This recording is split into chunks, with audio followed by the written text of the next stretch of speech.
Right, okay everyone, yes, welcome to C++ London Uni. And of course it's our usual intro. Unfortunately Tom is indisposed at the moment and not able to do it, so I'm going to take over for the intro as well. So of course, a bit weird me saying this, but yes, thanks to Mimecast, we're happy to host of course. And yes, we're a wonderful people, I'm sure you'll agree. Also, thank you very much to our Patreon sponsors. We're currently saving up for a bit more AV equipment to kind of improve things, so we're close to being able to acquire that, so that's wonderful. Thank you to these people for supporting us and allowing that to happen. We are still looking for a sort of permanent home, or really anyone who can offer a space. As those of you who are regulars know, we've been moving around quite a lot lately, and mostly in the central London area, which is nice. But if you've got space to offer that is in the central London area, whether or not it's regular, please do get in touch. We'd love to know. You can either come and talk to us, or in person, or email admin@cpplondonuni.com. Just to let us know, really. So just going into our current module and what's coming up. At the moment, obviously, we are on the Core Developer Skills module. So this is the 5th or 6th lesson, I can't remember which. We're expecting this one might bleed over a little bit more, simply because what we consider Core Developer Skills is actually quite broad. And we may compress it next time around when we do it, but for now we're going to maybe let this bleed over a bit. And then you've got me to look forward to again for TDD and BDD. Obviously, I'm just filling in for Tristan really this week, but I will be taking on the TDD and BDD, as it were. And then we have Introduction to Templates coming up after that. I expect that Tristan will be handling it, or maybe a mix of us, we'll see. And then I think we're going to probably restart into a new course, depending on demand, really. As usual, our lesson structure, right? These Tuesdays are the lectures. This is the main event, the big one. And we have the Thursday workshops. I'm happy to say that we actually had quite a wonderful workshop last Thursday, although I would probably say more code was examined in the pub than it was at the actual sort of shop the venue we were at. And I was there, of course, for that. So they're great to come along to if you want just to work on a project. It can be anything C++ related, obviously. Of course, C-Line licenses. I'm really sorry for that typo. Tom didn't give me time to proofread his slides, so that should be licenses. Anyway, if you want a license, if your trial has run out and you've been with us for that long, then just come and ask Tom when he gets back, and he will furnish you with a 6-month license. And of course, if you like what we do, then please consider supporting us either via Patreon, or if your company, or you own a company, who knows, is interested in sponsoring us, then we can explore that as well. Or just socialise, come and have a beer with us, some food, whatever. And failing all of that, doesn't cost you anything to tweet about us or mention us on LinkedIn. So if you like what we do, please do. And the obvious one is do always check our website, CPP London Uni. That's where you RSVP. It's where we keep all of our information. Aside from obviously the lessons themselves. So please do always check the website for the latest info. And if there's anything you can't find, then you can always reach us on Slack. Right. So I think we're now ready to move on to the lesson. So if you just bear with me for a second, we're going to bring that up. And here we go. Excellent. Right, core developer skills. So as usual, you have the fairly obvious feedback slide. This has become an in-joke really with us. It's a requirement for any set of slides. Yes, we love to hear from you, and the easiest way to chat to us is via Slack. We have the CPP London Uni chat room. It's free to join. You can just go to slack.cpp.al. So that's Alpha Lima at the end. And just come and chat to us, ask questions, discuss C++ amongst yourselves, or with us even. It's a lovely little community we have there. So we're just going to have a quick recap of the last lesson. I see some familiar faces who were there. Who was here at the previous lesson? Yeah, of course, yeah, cool, okay. So in our previous lesson, we covered obviously creating a library target in CMake. So who can tell me what a library is in this sense? Anyone? Not going to pick on anyone, but go on, yeah, go for it, please.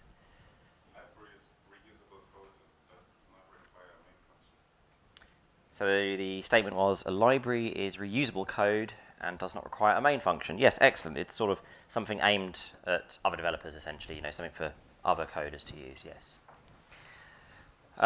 We also looked at finding external dependencies of CMake. So we explored essentially find package. That's the sort of, the recommended and generic way of discovering other libraries on the system, headers, that kind of thing.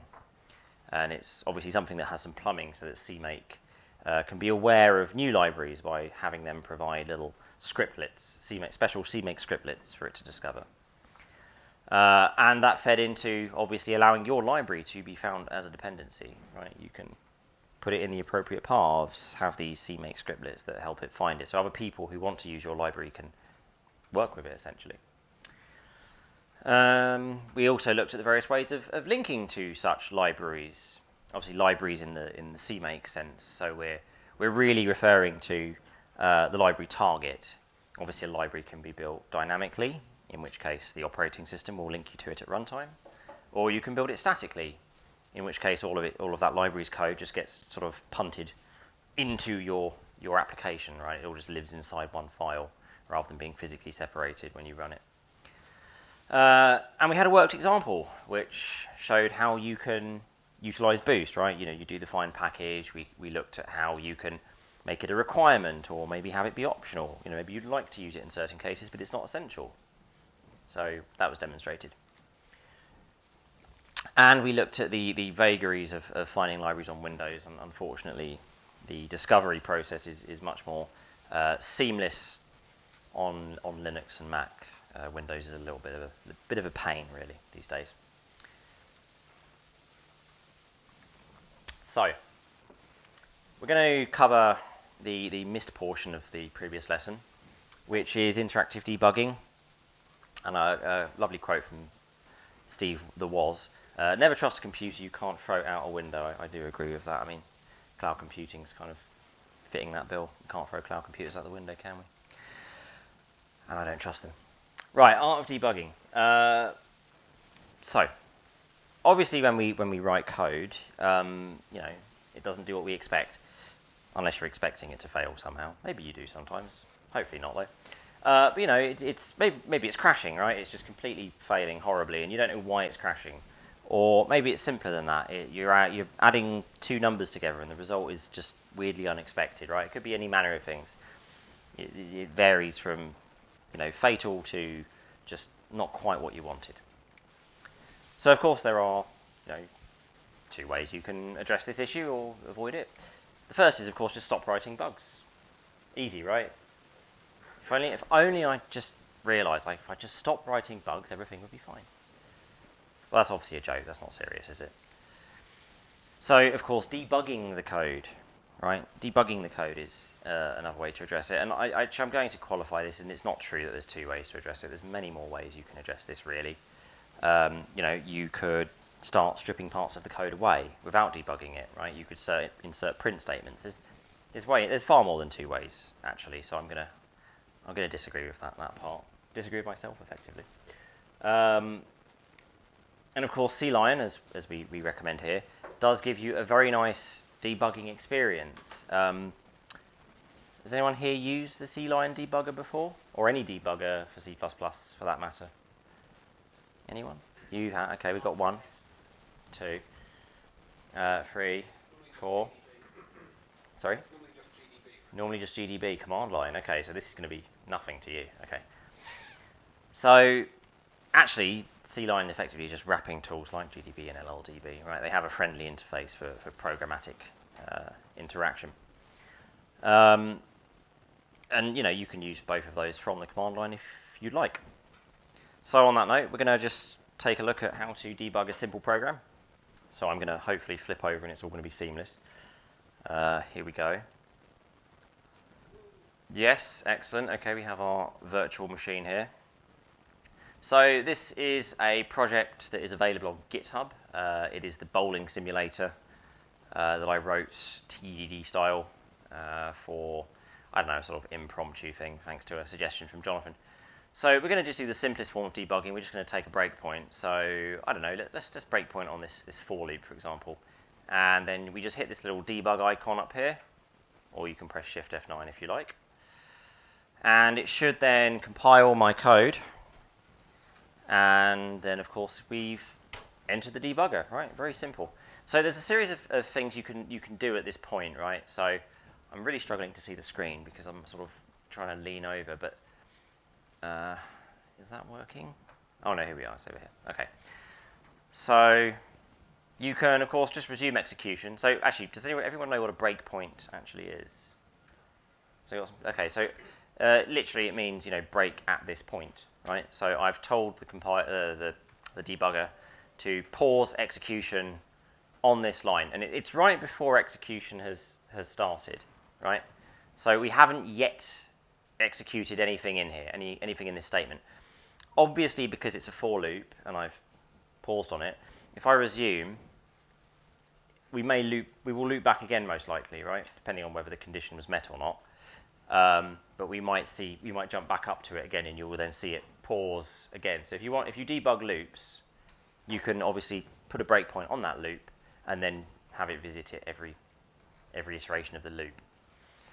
And you can see down here that we can see the state of some of our objects. So obviously we have constructed the random number generator, and we've constructed an array of frames. They're all obviously empty pointers, so in fact we can verify this, right? We can go into the frames and it can see the elements. So of course it's got 10 elements from 0 to 9 because I told it I wanted 10. We can look at the first element, and yes, it is null. Of course they're empty, and this one should be null as well. This one should be null. Oh, we want to be careful of the cable though. It's just, yeah. And so I can set a breakpoint a bit further down. So if we skip over the loop, I can then hit run. And we just exit because I didn't do something. So you had one breakpoint, you set up a new breakpoint. So I had this breakpoint. I've added a new breakpoint. It hasn't affected that. The program just exited though. Let's just try that again real quick. Resume, yeah. Ah, there we go. I must have double tapped it. Okay, good. So now we should see that the frames have been filled in with an actual object. And you can see now, yes, they don't say null. We have a memory address now.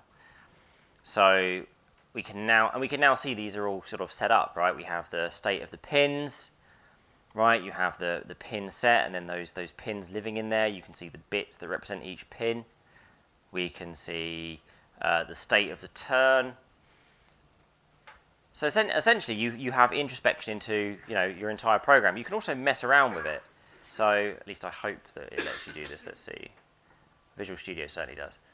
Yeah, you can. So technically, you can execute in expressions to manipulate the memory of your program if you want to. I mean, maybe you want to deliberately introduce a fault. Maybe you just want to see what happens if you change a value. But you can change the state of your program as it executes as well. Is there a good example of how I could possibly do this? So this list here that you're showing, this is just the current status of whatever is being executed. Yes, it's a tree of variables. So what I'm going to do now is, if we go into frame set, right, and we have a constructor here, so hopefully I can breakpoint on this. Or you know what, let's pick a better one. Can I increase the font size? You know what? Let's see if this works in presentation mode. It does work in presentation mode. It just means that I need to remember all the key bindings. So we're on this line here, and I'm going to set a breakpoint on pin set, and we're going to go to the definitions of this. Not quite what I wanted. That's the declaration. Navigate class.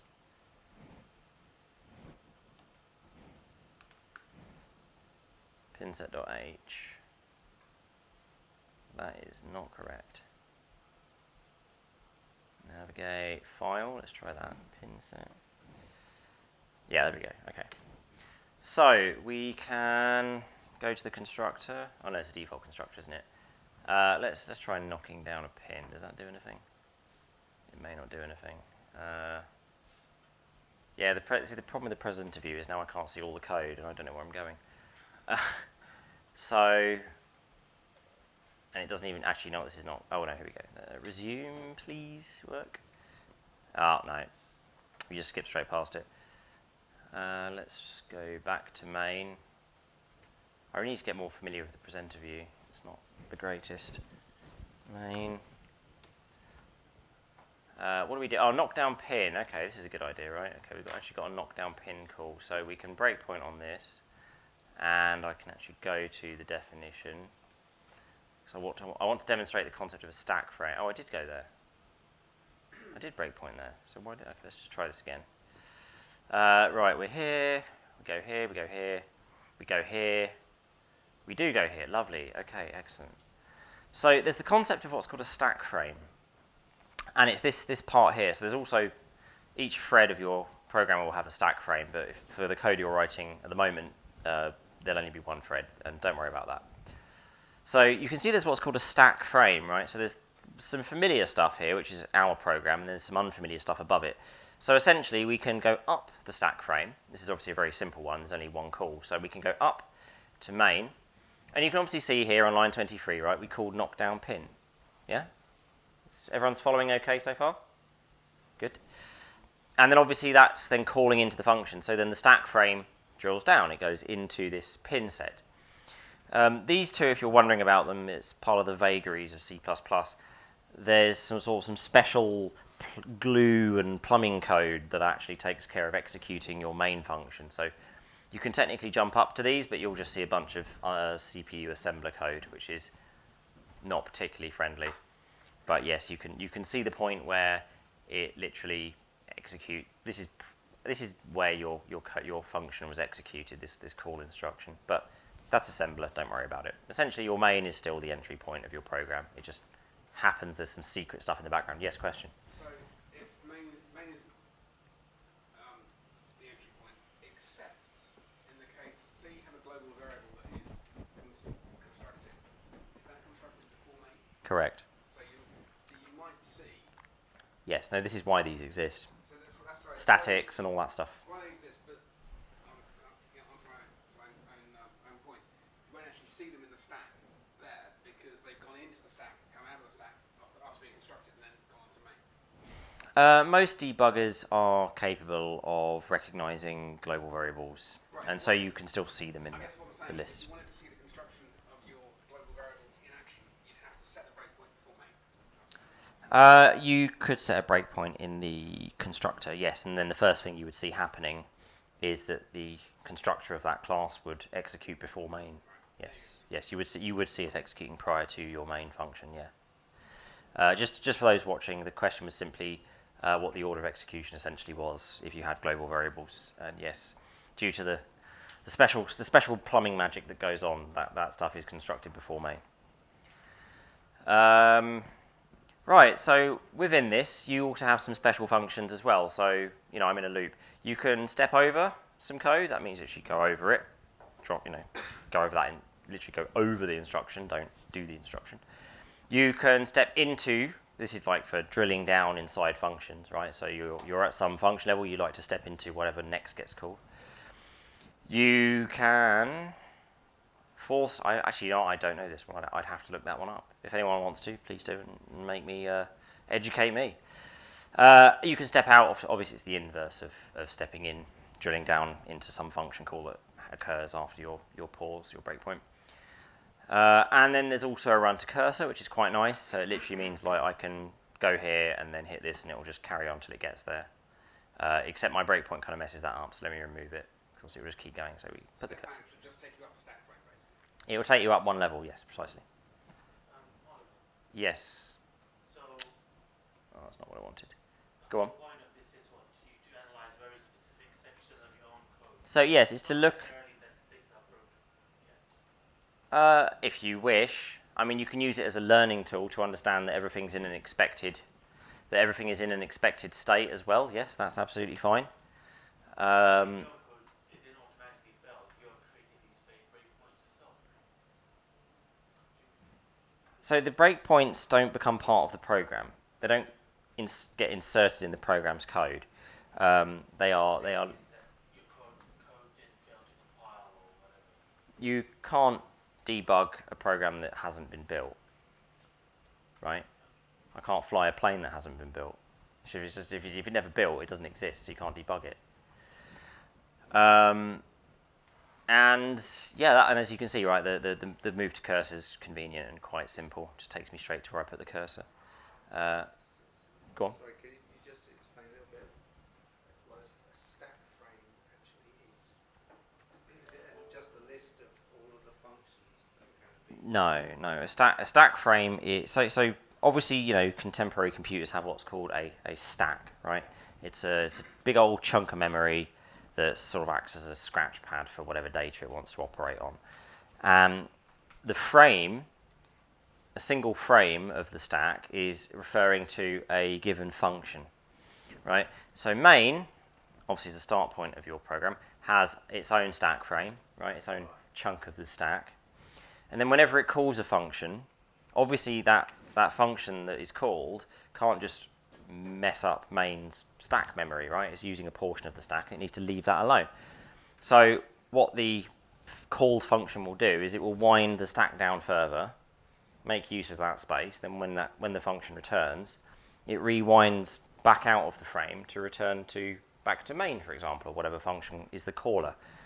There's different calling conventions, and you know, there's like standard call where the callee cleans up their part of the frame, or there's cdecl where the caller has to clean up the stack frame. So forget the calling conventions. A frame belongs to a given function, right? So you have the entire stack, and then each function has its frame of the stack, and it's hierarchy. It's linear, right? You call a function, which calls a function, which calls a function, which calls a function. They each have their own stack frame, and it goes, you know, up. This list will go upwards, right? So main calls a function, so then main will move down. There's a new one pushed onto the frame, onto the stack. Then that function calls another function, so there's a new one pushed on again. So this, as you get deeper and deeper into function calls, this list grows bigger and bigger and bigger. But main will always be here, right? There will never be more than this behind main, because obviously it's impossible. It's your program's entry point. But you can grow up. So basically, as you run your program, you'll add functions, and then as you get towards the edge of your program, eventually you'll end up with that again. Yes, once you come back to main, they all unwind, right? It all unwinds, and then you just see this again. Yeah, cool. All right, so is that pretty straightforward for everyone in terms of the debugger? I mean, it's, you know, obviously pretty simple to use. How do stack frames work with recursion? How do stack frames work with recursion? Oh, that's a wonderful question. If you have a function that the compiler can't do what's called tail call optimization on, which means that it literally has to allocate some stack space, right, each time the function's called, you will eventually run out of stack and your program will crash. That is it. So these days, obviously, depending on your function, it can be safe to use recursion if you know you don't need to reserve any stack frame. So you can effectively solve a problem. You know, so I could use a for loop, right, to just do 1 + 2 + 3 + 4, right? I could iterate to do it. Or I could create a recursive function that will do exactly the same thing, right? It will just call itself with one higher number to keep doing the addition. And you'll find that compilers these days are smart enough that it won't end up allocating any stack space. It will probably actually figure out what you're doing and use it and generate a clever algorithm to just do it very quickly. But that's called tail call optimization, then it's safe. But yes, generally speaking, do consider what you're doing, and if you just infinitely recurse, you just eventually crash. In fact, to this day, PHP will still crash if you write an infinitely recursing PHP function, and that's an interpreted language. How does that even happen? Anyway, so everyone happy with that? Any further questions before I move on? It's like the stack is called the last one. How does it come up? The last one it comes up first. Like that until you go back. Or how does it get back to the calling function? So so internally inside the CPU, inside all the machine code, when it executes a call instruction on x86, the CPU will write the address of the next instruction onto the stack. So most CPUs encode this feature into their machine, into the CPU's machine language. So on x86 you have a call instruction. It's literally a CPU instruction. It will take care of putting the address of the next instruction on the stack. And then you have a return instruction in x86 so that the function who was called can issue a return, and the CPU will then grab the value it originally pushed off the stack and jump to it. So then you've gone back to the next instruction straight after the function call. Is there any way of checking for memory leaks or debugging? Can you monitor your memory in each of your Monitor your memory usage. to So see exactly what's happening? If you see yeah, you can. So you can use sanitizers. They're a lot simpler. I would just use build with a sanitizer. But there is something called Valgrind on Linux, and I believe maybe the Enterprise edition of Visual Studio. I don't know what Microsoft's pricing is, but Visual Studio has it built in, I think. sorry, Visual Studio has it built in, but I think. I don't know what. Yeah, I know. I don't know what edition it is though. You might not get it with like the free one. Maybe you do. I don't know. But on Windows, I was doing some research today. I think there is something called Dr. Memory, which does basically the same. Maybe Dr. Watson. There is literally a tool called Dr. Watson. Yes, anyway, so you can find memory leaks. Valgrind is a good tool for that, as are sanitizers, if you want to look for memory leaks as well, yes. Or just use modern C++ and then you won't create memory leaks, unless you do really silly things with shared pointers. Right, all good? Yeah? Okay, I'll just check with Justin. How's the Jenkins coming along? Tomcat is not. Can you use OpenSUSE maybe? No, it's not. Okay. It's just OpenJDK and about 8 applications. Okay. Can you maybe quickly go through the motions of how to launch maybe the same program, for example, from the command line of GDB? How to launch this? Yeah, it's not that hard. So let me get out of this presentation view. You run into the problem that it can't read the symbols. I see. Can't read Oh, that's probably your system's binaries, not your. Unless you build a release build, which I doubt. It's probably just complaining about the libraries that you're using that live on your system, not your application itself. You can probably safely ignore it, unless you call something inside one that causes a crash. Then it's a bit annoying. Sorry, go on. always ask them for symbols. Yeah, this is why I use Gentoo. I have It's always saying download symbols. Oh, there's a symbol server, PDB servers. Yeah, Christ. Right, so that's not really very readable, is it? Let me. Is that big enough? Yes. Very blue. Well, that's my style, I'm afraid. That blue, yeah. Sorry.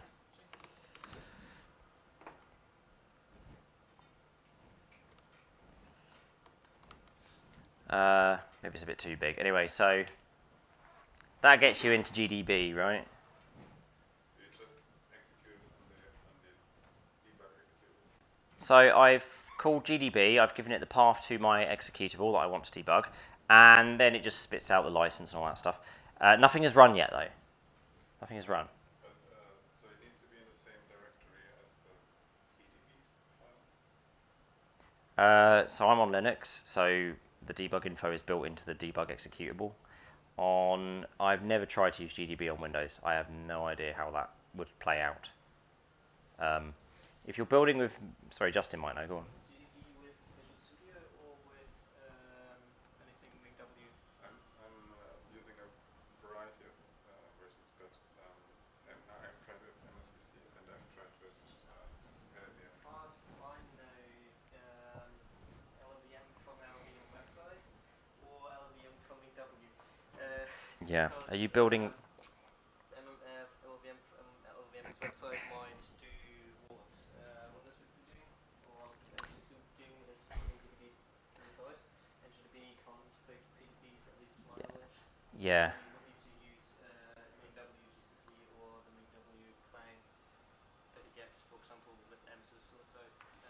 Well, so to make this short, just to cut this short, I don't think that GDB on Windows is supporting stuff that's compiled with Visual Studio, to my knowledge. Maybe there is, but I'm not aware of it. Certainly for debug symbols.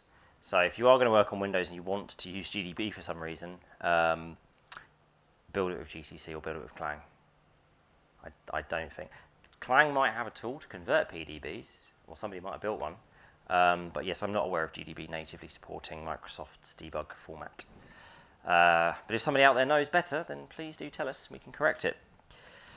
Right, so we're in GDB, and you just do R to run it. Or you can type run if it floats your boat. You can abbreviate commands. And you can pass arguments as well. So if you were going to call it on the command line, you could do like dash help or whatever you want. I'm just going to run it, and you'll just see it exits in this case because I have no breakpoints. It just spits out a load of random bowling results and then gives us a score essentially.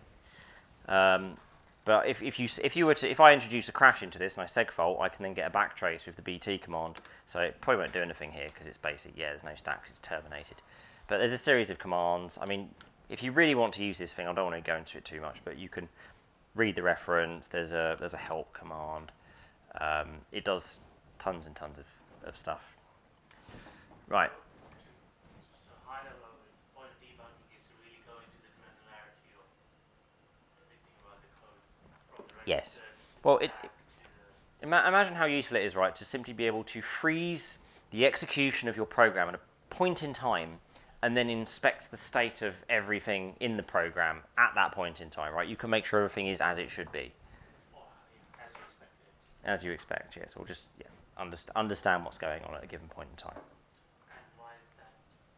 What are the sort of specific use cases or Because your program crashed and you have a rough idea where it's crashed, but you're not entirely sure, so you start breakpointing at various locations, and then eventually you find, oh look, this pointer was null here. Oh, and it dereferences it here. Ah, that's my bug. I tried to dereference null pointer. It's a random example here, but that is an example, right? You can freeze it at a point in time. You'll look at the variables, look at what's being done, and see that something's not in the state it should be in. And then you go off and you fix it. Right? Okay, so everyone happy with debugging now? Don't hear any no's, so I think that's good enough. Cool. But yes, GDB is quite an advanced tool. I wouldn't recommend tackling it unless you're very comfortable with C++ or C or native language effectively. Right. So hopefully my clicker is still behaving itself. Ooh, where's the mouse gone now? Let's try and re-find it. Okay, we've got the mouse. We had the mouse. Yeah, there we go. Okay, cool. So if I can just turn on the laser.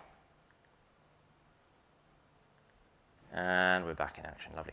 Okay. So, continuous integration. And another great quote by Seymour Cray. The trouble with programmers is that you can never tell what a programmer is doing until it's too late. Well, this is why continuous integration is great, because you'll get visibility into that.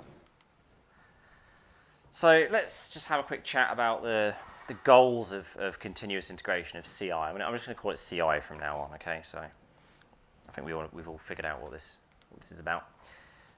Yes, when we write software, you want to know that it still works, right? And I specifically mean, when you've made a change, right? When you've made some kind of change to the code, right? Obviously, if you haven't done anything to it, it's as it is. And firstly, writing tests is the best way to do it, right? Unit tests are great. I harp on about this. Our next module is going to be about this. Tests. Keep testing. Write more tests, and then write more tests on that. But when we work with other people, they'll cooperate. I'm sure. They're all probably great programmers, and they also write tests for their code. They write unit tests, integration tests. If you're working for a commercial product, you'll have dedicated QA people writing system tests that maybe take 2 hours to run. But hey, what can you do? Not my team, of course. We're amazing. We don't have to have tests that slow. I'm not being sarcastic. Yes, tests upon tests upon tests, all for that, getting that reliability, right? But you don't want to have to run them all yourself. That's just annoying. We'd have to build what they'd done. That might take a long time. and then we'd have to go and run the tests for what they built, and that might take a long time. It's just wasting everyone's hours in the day trying to just doing all this stuff manually. So this is why we have continuous integration. The core part of continuous integration is that you'll have a service that just does all that silly automated repeatable work for you, right? And maybe you can have a more advanced CI process, right? We're talking about the basics today, but a more advanced one will probably take care of packaging the software up, right? So, if it was a library, it might push it to a repo, to an Artifactory, etc. If it's an application, it might put it in an installer or something. Depends who your target market is, your user is. And ideally, our CI will integrate with our code repos. So that means that every time we push a change, push some new code to a branch or however we do it, the CI will automatically see that, right? Whether it's by some management software on the repo telling the CI, or by the CI just periodically checking, right, every minute or something. Ideally, obviously, it's better if something tells the CI than your CI having to ask every minute or so, or however long you configure it. Yes, question. What was the second last bullet point mean? More advanced CI process will also take care of packaging. So the question was, what does more advanced CI process but also take care of packaging mean? Continuous integration is just a fluffy name for a process that you build. Ultimately, it just consists of usually running a series of scripts, some shell scripts, right? Some command line, what's the word? Not arguments, but some commands, just some commands, right? And we call this CI, right? So packaging means that you might, put it in an RPM if it's for Linux, or put it in an MSI installer if it's for Windows. These are just random examples. It depends what you're building. Depends what your product is, right? What your software is. Make sense? All right. And if we've got this nice integration, then we'll be able to see when changes have not broken anything, or when they have broken something, right? And ideally, with all this fancy integration, if you ever look at projects on GitLab, they often integrate with CI services. If somebody has a pull request, the CI will just grab the code, run it, and it'll either go, yep, all the tests were good, or it'll go, no, all the tests were bad, it broke something. And then that's all automated, right? You've got that automatic feedback. So let's talk about, what is a CI service, right? Because at the moment, all we've really got is this rather fluffy word, essentially.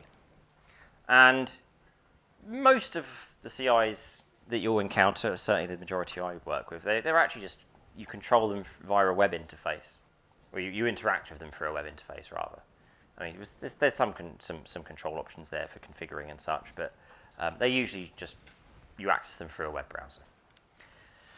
And generally, you're going to have it running on some server, right, probably in a data center, and it will allow you to create, effectively what I'm going to refer to as jobs for your pipeline, right? And when we say your pipeline, this is again a sort of fluffy industry term for the series of steps that get you from having a bunch of source code to having an executable, to having the code sent up to your production servers to service, whatever it's supposed to do, who the users it's supposed to serve, whatever, right? That's what you call a pipeline, right?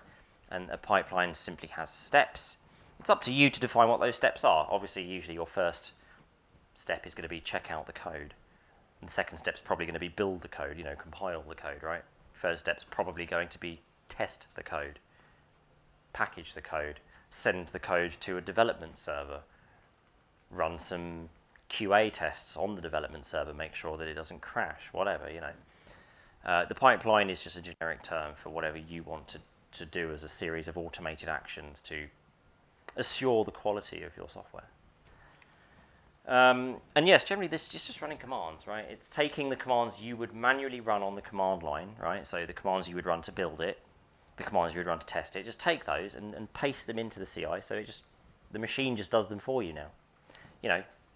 So you make -- build, ... or whatever, the path as well. And so there are several CI services which you can leverage. Right, there's a bunch of them out there.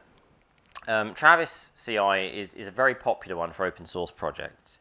They of course do have a commercial arm, but you know they're very popular when you're doing something that's under an open source license, because you can literally just create a file in your code repo, tell Travis about it, and it will just go and do whatever you want, which is quite convenient, mainly because it's free. Jenkins, on the other hand, is also very popular, and the great benefit of Jenkins is it's an open source. It itself is open source, right? Jenkins builds and packages itself at this point, right? The Jenkins guys write the software that is Jenkins, and then Jenkins builds Jenkins and packages Jenkins. But there is one caveat, which is that you get the software, but you need the hardware, right? So the Travis guys, you know, they have all their own infrastructure. They invented the service, the software. It's proprietary software. It's their own hardware. They've got tons of it. But it's also, you know, that's also not so great, right? If you're usually in companies, Jenkins is quite popular because companies have plenty of space for stuff like Jenkins, and they want to keep their code private. So using Jenkins is a way, obviously, to keep your cards close to your chest, as it were. But today we are going to look at Jenkins. The reason I've chosen it is, one, because you know it is completely open source. I don't think Jenkins is ever going to go away, purely because as an open source product, literally anyone can keep on evolving it and taking it on. Anybody can host it themselves. You can set it up on your Mac, whatever you like. It'll live wherever you want it to live. So, since we're covering Jenkins, we're going to have a look at how it's organized, you know, how it's been developed. And first of all, Jenkins is in fact a Java application, right? It's a Java app with a web interface. So I believe it uses Spring as its core framework, but I don't think anyone here cares particularly about Java. That's not why you're here, so I won't go into it too deeply. But it's just a Java app that you run with a web interface, right? So you can access it from your browser. It has a wonderful, rich ecosystem of plugins. So, you know, you can, if there's something that Jenkins doesn't do that you want, you can maybe try and get it put into Jenkins itself. Most of the time, though, that's not correct, not really the right way to go about building your functionality, and you can create a plugin instead, or you can find a plugin. There's tons of plugins for Jenkins. It's really wonderful. And so Jenkins organizes your pipelines. Again, I'm using this fluffy term of, you know, the steps you need to get from A to B, or A to Z, as it were, maybe. It organizes them into what are called jobs, right? And you generally want each job, as it's referred to represent some, you know, one individual piece of software, right? One component that you're gonna build. So, you know, say you worked on a library, right? You have one job, and that job is just for that library. You're not going to try and build 5 different libraries with that one job. Obviously, if there are dependencies and things like that, you might do those inside the job, but usually they'll be transparent to Jenkins. You won't script it. Your server will already have what it needs. It will already have the dependencies, or your CMake script might fetch what it needs in order to build. If it's actually your own code, then probably not. You should have a job for it and build that yourself, and then have one job depend on another. So, as I've just said, you can make jobs depend on each other, right? You can have upstream jobs, downstream jobs. You can get really complex. We don't need to get this complex today. That's far in the future. We just need to get it to do a basic little build. And yes, within each job, you have what are called builds, right? So each build is the act of following that set of steps to get from A to B, and either it all goes okay and it passes, or it all goes horribly wrong and the build fails instead. But you know, if it does fail, you'll make another code change, trigger another build. So you know, in Jenkins, the first build you ever attempt is build number 1, and then you know, maybe later you make a code change, do it again. That's build number 2. They're just attempts, right? It's a series of attempts to get it to do the steps you wanted. And yes, as I said, it represents the execution of that pipeline you've created, that series of commands, steps, whatever. Sorry, each build, you've already gone through your sort of debugging exercise yourself, yes? Yeah, so Jenkins isn't going to debug any of your code. It's just going to the point of any CI is that it's either going to pass or it's going to fail. Right. So if it runs the tests and it just crashes, that's build failed. You've got to go and figure out why. You would have done all your own personal unit testing Hmm. before you submit a job. Yes, ideally you would have at least done some sanity testing on it. Yeah. Question from Michael. Would you also implement like any sort of other boundaries which are not necessarily depending whether it builds successfully or not? Like, let's say it's not allowed to have any memory leaks or should run under a certain benchmark. So the question was, would you implement additional boundaries, or I'll say gates that fail the build if it hasn't passed something of, not just the build, but something in addition to the build. And yes, the answer is absolutely yes, and I'm going to be covering this. So usually you'd make it fail if a unit test failed, right? So it didn't crash the program, but the test just didn't pass. Or you build it with address sanitizer, and address sanitizer detects a memory leak, or you build it with UB sanitizer, and UB sanitizer detects some undefined behavior, right? None of those things crash the application at any point, but obviously something went wrong. And it's up to you whether you want that to fail your pipeline or not. I would obviously strongly advise you to treat it as a failure, right? There are other schools of thought, which I personally think are crazy, but maybe more survivable in non-native languages like Java, which is where you have a build, and if like 1% of the unit tests fail, they're okay with that and they'll ship it. I don't think that's the way to go, but some people do. Personally, I think it's either perfect or you have no idea if it's good or, I think it's either perfect or it's garbage, or at least perfect to the best of your knowledge, right? As long as everything's passed, great. If a single thing doesn't pass, go fix it. There's probably stuff you don't know about. Don't leave the stuff you do know about. Probably worth adding at this point that the reason of having all these tests is to make sure that the integrity of your system is maintained as people add stuff and change it.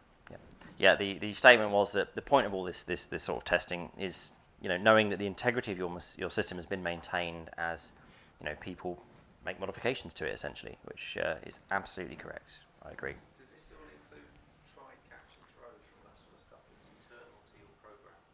Does it include exception handling? Yeah.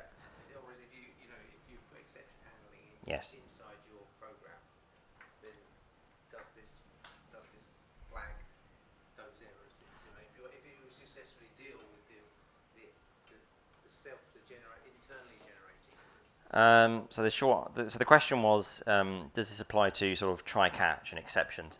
No, it can't do that. I mean, it can certainly apply to things like uncaught exceptions, because your program just terminates. It won't terminate in a nice way.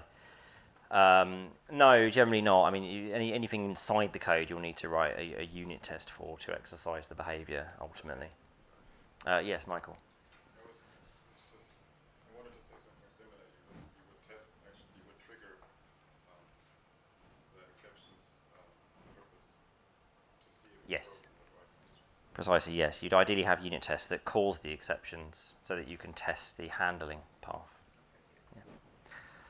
I also didn't mention, but another good metric is code coverage. You can generally enforce that.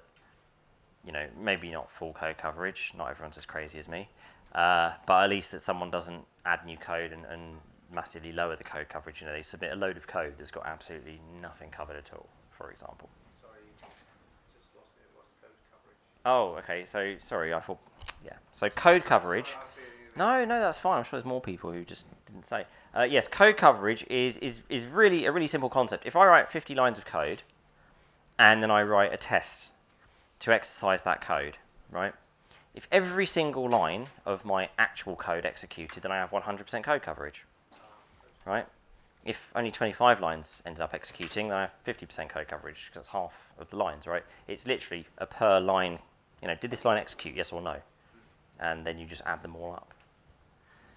It doesn't guarantee the veracity or strength of your tests, but it is a good metric to make sure the code itself is being exercised. Yes, absolutely correct. The statement was that obviously having 100% code coverage doesn't guarantee that the software is perfect. Nothing ever will. But it gives you, the higher your code coverage, the stronger your confidence So in how your does that code. work with conditional statements and stuff? Sorry? How does that work with conditional statements and stuff like that?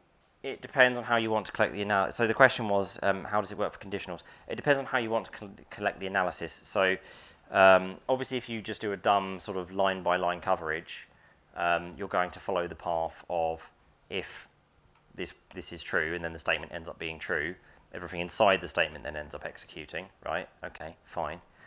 But then you would technically have 100%, could have 100% coverage, despite the fact that you've perhaps not tested the case where, well, what happens if the if statement is false, for example. So if I come down for 5 minutes, how can you get back here? Can you? No problem with the lock. I need to call you? Yeah. On mobile? Yeah. By which number? It's on the paper outside. Okay, thank you. Justin, can you do the honours? He's going to call. Right, so I've lost my train of thought now, crikey. Yes, code coverage. It's not going to guarantee anything, but obviously the more code that is covered, the stronger your guarantee. And no, it's if statement. Sorry. Yeah, if you can, however, collect what's called branch decisions. So it will then actually have its own sort of set of coverage data for whether branches are taken or not taken. And so obviously, if you don't have coverage for every branch decision, true and false, that won't be 100%. I think that's quite an extreme level to take it. I don't even take it that far. I don't require that you literally do what happens if you do an if and the else as well. But I do obviously go for very high code coverage nonetheless. Right. What's the target you're doing? It really varies on. It depends on your project. It depends on who you're shipping it to. It depends on so many things. You know, so the reason I go for very high code coverage, go for full code coverage effectively, or well, actually, is if it's something like a server application that people are using and they're going to be really upset if it crashes and keeps crashing. I want lots of unit tests. I want lots of code coverage. If on the other hand it's some desktop application and you've got enough tests that it's pretty reliably working for hours and hours on end, and then there's some corner case that will make it crash that's barely ever going to occur, probably not that essential to invest in full code coverage. Basically it all boils down to how badly upset are my users going to be if this goes wrong. Yes, question. I once read a question. I mean, if you're at 95%, what keeps you from going to full 100? If you're at 95%, what prevents you from going to a full 100? I don't know. You've got a 10 million line code base. That 5% still quite a lot. Depends on. If you've got like maybe 5,000 lines, yeah, you probably could. You probably could. So even with a big program of Boeing should have been 100%. For something that could kill people, I definitely. I don't know. I actually have not worked in any sphere, any part of the industry where I'm writing software where people will die if I get it wrong. But I would hope that, I'm not writing software that can kill people. So if you are, probably should be doing at least as good as I am, right? So, although there's the Ferrac, if anyone's curious, the Ferrac 25 is a very interesting story about how things can go badly wrong, actually. Speaking of THERAC, Tango Hotel Echo Romeo Alpha Charlie. Yeah. Okay, so Justin, update on the. It is great for some reason. Cool, brilliant. Okay. So if this is going to play ball. Yeah, there we go. So yes, it supports clustering. You can stick multiple Jenkins servers together. And that scales well, obviously. If you start, your company grows, you can build out more and more Jenkins servers and have a big old cluster of them to service all those tons of jobs that have to be built. But it's also great for multiple operating systems. Obviously, Jenkins is written in Java. So since it's written in Java, obviously don't get me wrong, we can do this with C++. We just have to recompile it. You can run Jenkins effectively anywhere that has Java. So you can have some Mac machines that can build your Mac client, or iOS apps, iPhone apps. You can have Linux ones for the Linux stuff, Windows ones for the Windows stuff. You could even connect to Raspberry Pi and build ARM software. Probably wouldn't recommend it. I would suggest cross-compiling, but you know, if you really wanted to, you could. Or maybe you needed to test on a Raspberry Pi. That might make sense, right? I don't build my software on a Raspberry Pi, but I'm shipping it for the Raspberry Pi. Well, I can put Jenkins on a Raspberry Pi. Now I can actually test the software really works properly on an actual Raspberry Pi that's actually running Jenkins. Yes, go on. It would have been helpful if we could have seen an actual example Of what? Example of what? of what you were mentioning, like how Jenkins works and what jobs. Yeah, we're all going to do that. We're all going to actually use Jenkins in this class and actually do all that stuff. And I'll be doing it live on my Mac, obviously. So yeah, sorry, I misinterpreted this slide. So we're going to talk about doing a validation and what you're going to be doing, in fact. So the first step is, you know, using your knowledge of CMake that I hope you've retained. Very basic. You don't need much CMake knowledge, just basic commands. I can help you. Justin can help you. Michael, I'm sure, can help you, in fact. Not picking on you, not saying you have to, just, you know. Obviously then you'll need to run some, you know, the unit test application that gets spat out. Again, you're not going to build the software. You're not going to create. You're not going to code the software. The goal here today is that you'll take some existing software that already has unit tests, and you're just going to build it and create the pipeline for it. So that's why I'm recommending that you pick one of the pieces of software that I've written, or you know, Tristan or Tom's written that's on the C++ London Uni repo. But we'll get into that in a bit. So, for example, when you need to, you know, validate your unit test application, the unit tests of your application rather, and get that output, Google Test, the test framework, and yeah, just go and see him. Don't need to answer it. So, Google Test and Catch support this XML format, right? So it's like well, you can read it yourself, of course, but essentially, it enables Jenkins to pass the results of all the unit tests and see if any failed, and then fail your build and also give you info in the web interface, right? That XML gets turned into a pretty looking thing in your web interface. So you can then read through it just from your web browser. It's very, you know, nice and very convenient. Yeah, as I've said, it obviously basically just understands its XML format, but key part is that it's via a plugin. It's not just part of Jenkins. It's a plugin that gets downloaded and installed into Jenkins. And then, of course, if they haven't passed, just fail it, right? Give up. I mean, you don't have to. You can decide to do whatever you want. It doesn't dictate to you what a failure of a test means. It lets you choose, right? Maybe if 10% of the tests fail, you can tell it to carry on anyway, or mark it as degraded, mark it as unstable. It's up to you. But in the best... sorry, this is a separate part. My apologies. In the best setups, this all should be automatic, right? You shouldn't have to go to Jenkins and or whatever CI you're using. You shouldn't have to go to it and click build. Generally, maybe in certain cases you might wish to do it occasionally, but the mainstay should be that it's just automatically picking up these code changes and doing this stuff for you, and then, you know, firing off alerts or messages, depending on how serious it is, of course, to tell you that this passed, this failed, you know, whatever level of noisiness you want. But for this, what we're about to do, we're going to just trigger Jenkins manually for now. You know, it's simplest. We as a stretch goal, we'll do it. We'll maybe have a go at it. It will also depend on the server that Justin gets set up as well. Firewalling might get in the way. We'll see. So yes, now we'll talk about continuous delivery. And another great quote from Larry Wall. Computer language design is just like a stroll in the park. Jurassic Park, that is. So what is continuous delivery, first of all? Does anyone want to have a stab at answering this before I get to it? Does anyone think they know what it is, what it really means?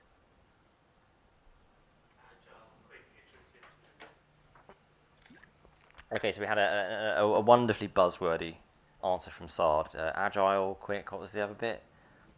I don't know, it was good. It made me chuckle anyway. Or I would have chuckled, but I don't want to sort of, you know, mess up the mic. I'm just thinking what they say on job specs. Yeah, it's something that sounds good to HR and hiring managers. Yes, question. Or maybe it's like post-sales support, development support. Post-sales support. Well, I mean, To help everything that happens, like when the product is actually already dispatched. And then you Okay.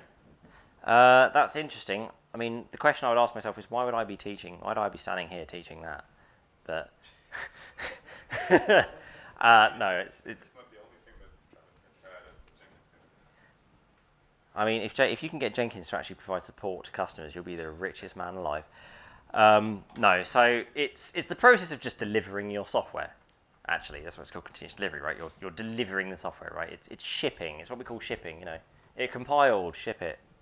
I mean, you can have a CI process that literally is, if it compiles, ship it. I wouldn't recommend it. It's a terrible idea.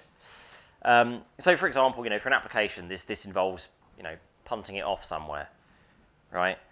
Put it in a MSI for Windows, or you know, some installer for Mac, a DMG, whatever, right? Put it in some file that the user can download, and then probably ship it up to a web server so that they can, you know, actually download it. You know, imagine you're maintaining Spotify, for example, right? I'm sure they have. I don't know. I've never worked for them, but I'm sure they have a process like this. You know, they ship their build, it goes up to their server, and it's all probably all. I would imagine it's all automatic. It may not be. I don't know if their process is good or not, but So, yes, question. so if you make a code change, Jenkins will auto build, as I was saying, and push it out. Yes, essentially. So here's the latest version 2.1. Yes, precisely. I mean, you're probably not crazy enough to literally ship every version that comes from a change to your code. That's probably nuts, right? You usually don't want to do that. It usually comes from it. Like, if you imagine if you have Git, and this, I know I'm pretty sure I have a slide that I've written this on, but I'll just start. I'll say it anyway. You know, imagine your master branch is the only one that's eligible to be shipped, right? To go through your CD process. That makes sense. Then you ensure that you don't just stick stuff on master. It has to go through its own. You know, all the branches have to go through their own validation process before they're even allowed to touch master. And then if it does, it will go up, right? So you have again, you utilize your Git repo, your Git repo as a gating system, right? So you'll have like some sort of rule that if Yes. X amount of code has changed, then it Yes. I mean, to give you a real world example, you know, we have at the top level we have our tags, right? A tag is a version I've ordained as good, right? And then below that, I have a running branch of changes that I might choose to tag or not tag, right? That's manually my decision, but I do it once a week, okay? I could automate it if I wish. I'd make it just tag sync off once a week, but it's manual because it's once a week. So then below this develop branch, this one that's the continuous running series of changes, we have branches that represent an epic. So an epic is an entire feature, okay? An epic represents what the product managers want, right?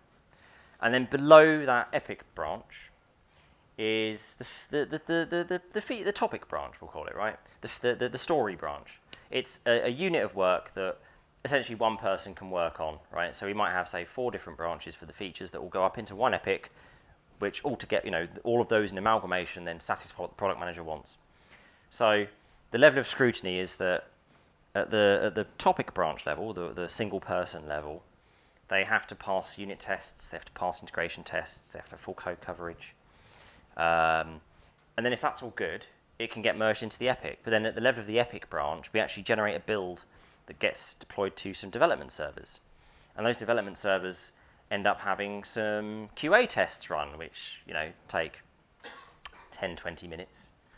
And if that's all good, then the epic is considered clean. So once all the work's been completed, as long as all that passed, right, unit tests, integration tests, and now this development servers, QA tests, then it gets put into the develop branch, and then that gets some slightly more strenuous tests punted against it. So now it gets unit tests, integration tests, development tests, and then the QA server tests. There's a separate set of servers which are QA. So then these servers run some slightly slower tests, right? They maybe take 40 minutes, right? Interacts with more components. And then if that's all good, right, and that passes, I will then choose that and tag it off for releasing. And if that's all, and if it gets that far, sorry. you would merge that into the main. So it's already in what we call our develop branch, but I would tag it off with a version number, right? Anything that's considered ready for gold, as it were, ready for true release to production, we give it a version number, right? It's tagged with a unique version number. That point in time of the code it's got that tag, unique tag, like version 1.2.3, whatever, yeah? And that then goes through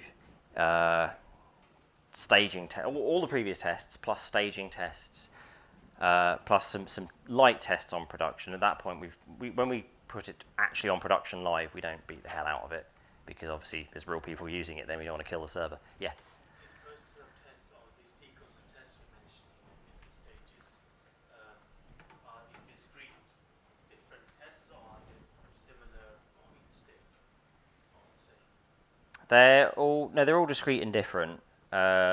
Although some of them, some are repetitions of tests for like ensuring it can cope with load and stuff that takes longer. Right? If you just want to beat the hell out of something, maybe it'll take half an hour. But I don't want to spend. Yes, question. Maybe some kind of aggregation of the testing, because I know that there's something like, kind of like a regression test to make sure that the new stuff, old stuff still works with the new stuff. Yes, so that's all incorporated. I mean, your unit test should ideally be a form of regression testing. Although if someone comes along and does something silly to an existing unit test, what can you do? They're just bad at their job. Yes, you should ideally have QA. I mean, you should have QA tests on top of it anyway. Hopefully, it wouldn't pass code review if someone's done something that nuts. Like basically, you're saying like, oh, this unit test failed. Well, let's just change the unit test then. No, go and look why the unit test failed. Yes, question. Do you not have to test your unit tests? Does it get ridiculous? Like, Do you not have to test your unit test? There's actually a really, really fascinating, what's it called? Effort. Go down layers and layers and layers. No. So actually, there's something called mutation testing. Mutation testing is a fascinating field, and there's a really great mutation testing framework for Java that I hope one day will be created for C++. I've forgotten the name. I'm sorry, but basically, mutation testing is where something takes your unit test source code and then just mutates it. Obviously, in a way that compiles. If it doesn't compile, it's useless. But it will just change some behavior of your test. And the expectation is that after doing a single change, the test should no longer pass, right? If you change a unit test, it should stop passing, right? Something should no longer match. And so what the point of mutation testing is that it will just keep trying stuff, and you get a report out at the end saying like, well, we ran these mutations. Here's all the ones where I was able to make a change, and it still passed. Obviously, it's legitimate changes. It won't just delete all the test code. That's not, oh, look, it still passed. Yeah, you delete all the code. Mutation testing, fascinating field. And Algorithms for working out mutations. yeah, I think a lot of them. I think they're brute force. I don't know. I've only looked as far as what it achieves, but very fascinating and yes, very useful. Organic testing is quite good. It is. Yes. So that is literally testing your tests. So obviously, if it's for applications, CD involves sending stuff somewhere. For libraries, it means you're going to push it to some repo in Artifactory. In the case of C++, you might push it to the public Conan repository. There's one on the internet. Or if it was Java, it'll go to like the Apache Artifactory, etc. Right? Or maybe it's your internal repo. But the point is, you'll put it somewhere so that people can conveniently access it and download it.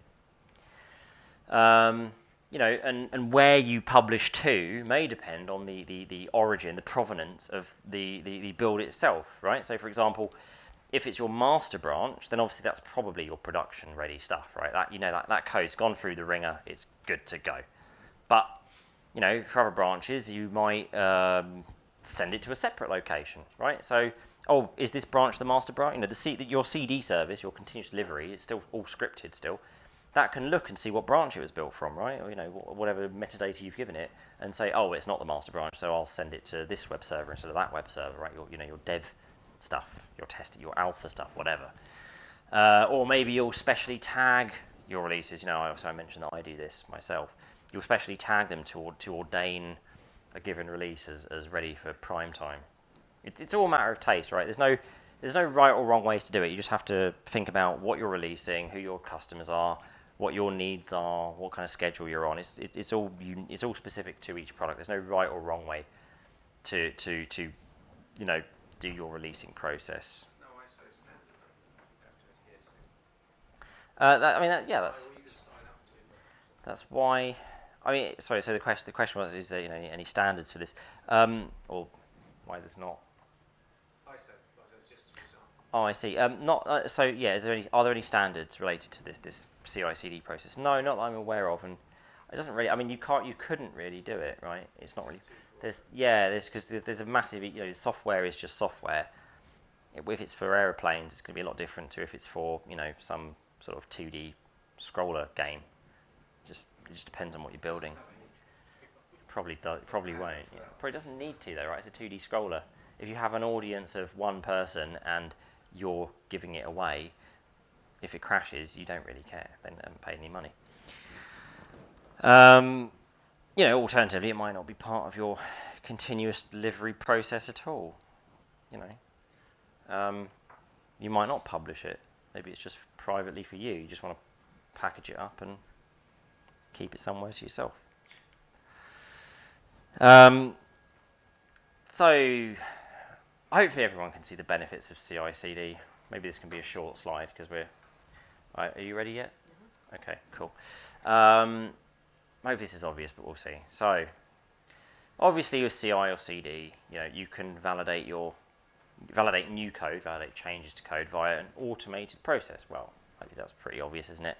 It picks up the changes, it's going to build and test them, reports back, yes, this was good, no, this was bad, whatever happened, right?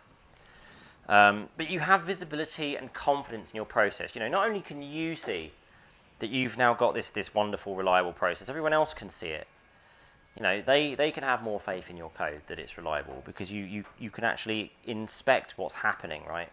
You can see all the console logs of the entire process. You can see that there's green lights or red lights. People like flashy, happy lights, don't they?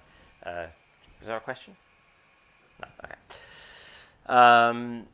Your whole process is literally repeatable, right? I can take the exact same code, I can run it through my CI/CD system, and I should be able to expect the exact same result out the other end, right? It's repeatable.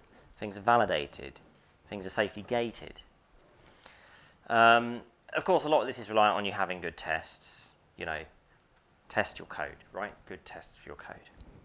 It will make the whole process more reliable, better.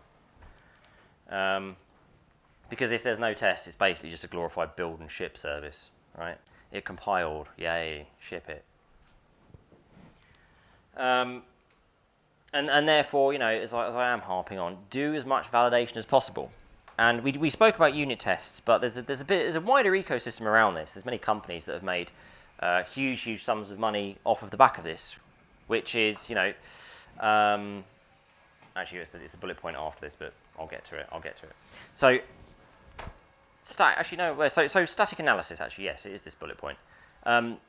New Relic is a product that pulls in huge sums of money every year. SonarQube is an up-and-coming one, although they have a interesting model, which I'll get to in a minute. But these are all analysis tools, right? They're not physically running unit tests. They're not necessarily even executing the code. They're just looking at your code for things that might be risky, right? Code smells. It can maybe just look at it and say, oh, this might crash in this given situation. Static analysis, essentially, right?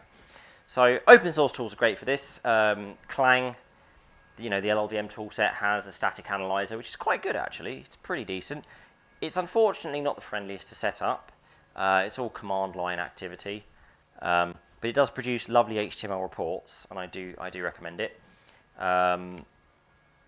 There's freemium ones like SonarQube, although I wouldn't say SonarQube is freemium per se. There's essentially a free edition, and then there's a paid edition with support, and you can get these expensive plugins that do all kinds of fancy stuff.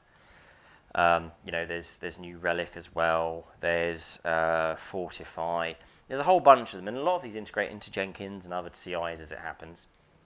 So when someone makes a change to code, you can get even more confidence because these analysis tools will look at the code and go, oh, this sucks because someone's using a raw pointer where they could have used a smart pointer, those kind of things, right? Very clever stuff, style and risk management. What do you mean by validation? By validate, where? By validate, what do I mean? Oh, you mean what I mean by validation here? Well, just validating that the code is good, right? For whatever functionality it's meant to implement and whatever it's meant to do, it does it correctly and doesn't crash and all those things, right? Ensuring not just that though. Ensuring that the code you've written is nice. So, for example, if someone makes a change, and they implements a feature, and they do so with a single function that is 1,000 lines long. That's crap code, right? That's awful code. I can't read that. But how would you create a validation test or criteria for that? So there's commercial tools that will basically analyze it for you. So you can, like SonarQube, for example, you can have it say, if it finds a function that's over X number of lines, consider it bad. Yes, there are tools that clever. They will literally analyze functions. Oh, this function's too big. Failed. Or when it was needed to be done? Why would a function ever need to be that big? There's no physical way. There's no physical reason that a function would need to be 1,000 lines long. Break it up into more functions. Isn't that any more complex? No, it's taking complexity away because you've got less to think about. Each function will represent ideally a relatively small unit of behavior. So if you find a bug, you've got But a simple place to look. more code to maintain Well, no, because if I've got 1,000 lines of code, apart from the functions like name and declare and return type and arguments and the closing curly brace, that's 2 lines, right, of code. It might be a little bit more, but I meant this is more blocks of it lying around in different files. it's not going to be overall more code, is it? I'm not saying you. Even if they are in discrete packages, you can do Yeah. it. That's the point of object-oriented programming. 'Cause Yes. It's discretely manageable. Precisely. Single ownership, good encapsulation. Yes, Michael. It's a question that I already actually had for a while. If you have all these function calls, it can actually tax in your program, can't it? So would the compiler usually unravel this kind of complexity? Yes. Yeah, that's function. You're thinking of function inlining. But does it, for example, if you have a static linked library, would it do the same across several source files? If you have a statically linked library, can it do so? The answer is yes and no. In order to provide optimization against multiple translation units, sorry for not repeating the question, those watching online, but you can guess from what I just said. If you use a feature called link time optimization, then the answer is yes. Multiple translation units will all get looked at together and then optimized down into the best thing the compiler can do. If you don't use the feature, then no, they won't. It's a compiler flag or a separate? It's a compiler argument, yeah, compiler flag. Yeah. -FLTO on Clang and GCC. Any sufficiently complicated program when you use LTO, especially if you're using third-party libraries and you want to LTO all of those third-party libraries as well, becomes a huge nightmare. I've done it. I've gone through I put myself through that experience. It's not great. I've done it. Came out the other side. It's wonderful. I mean, it takes ages to link. Actually, no, that's not entirely true anymore. It's got a lot better with Clang. Clang's got a fantastic linker these days. But yes, LTO is experience in and of itself. It happens in the linker. It's not like it looks at Yes. it already before. Yes and no. LTO is special in that what it does is it actually defers the code compilation to the linker stage.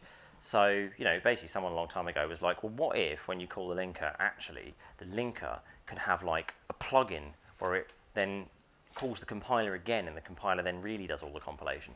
So when you use LTO, when you call the compiler, it's not really truly compiling it. It doesn't generate any actual CPU code. It generates an intermediate representation, its own sort of internal representation of that code, spits that out to disk. And then when you call the linker, a plugin reinvokes the compiler, takes all that intermediate output of all of the translation units, and then optimizes it all and then actually generates the final executable. And that's how it's able to do it, right? It gets everything at once, which obviously costs you a lot more memory and it takes a lot more time, but obviously you get a faster program out of it. Okay, so Justin said he's ready, so I'm going to try and crack through this now so you can actually play with Jenkins. Yes, I know. So, we have a live Jenkins server. I built one earlier, but then apparently Microsoft's not as cheap as I thought and it got killed.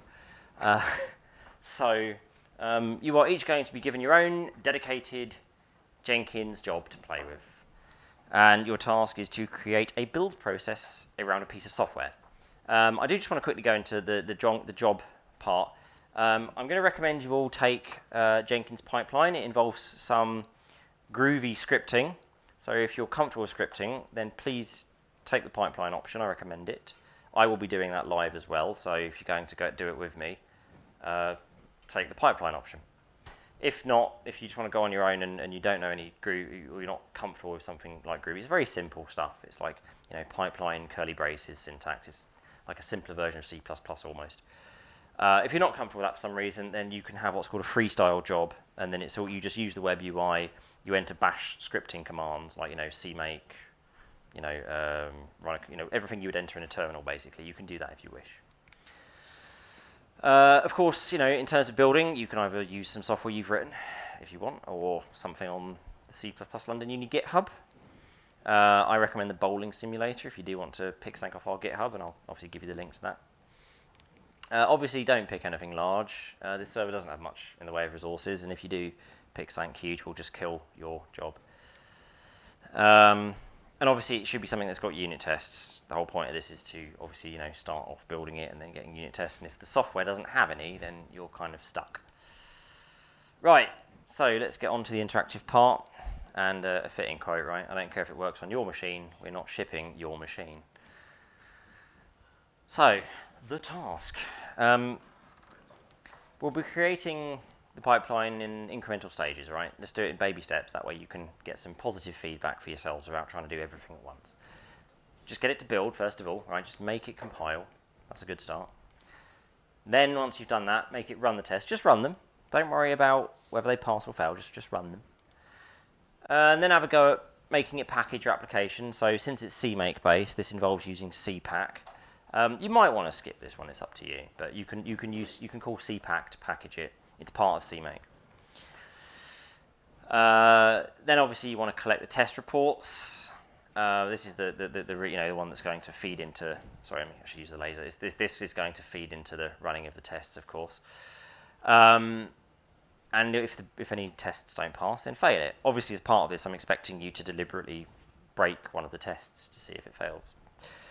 And then there's a bit of a stretch goal, and again, we may or may not be able to do it. It depends on the server's firewalling. Auto triggering, essentially meaning that when you push a change to GitHub, Jenkins will just automatically pick it up. Actually, we almost certainly can do it by having Jenkins poll periodically, but ideally, if we can set it up so that it calls Jenkins, that's the preferred way to do it, rather than having Jenkins checking all the time. And right, let's get going. So Justin, shall we write down the server information?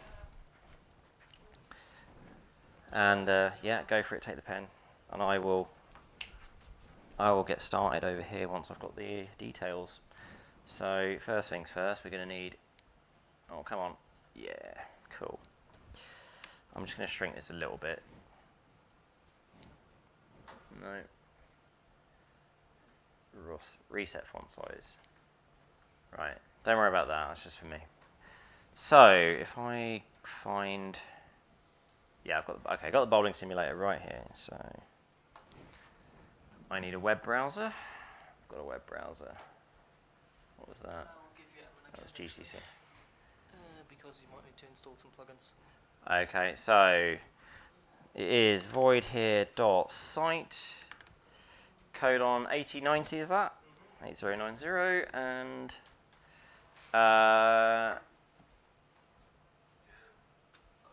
we blocked it. Just hit on continue. That's shitty firewall. Oh, it's just some, yeah, okay, got it. So please feel free to log in. Did you create a student account? Yeah. Cool. Okay. Please tell me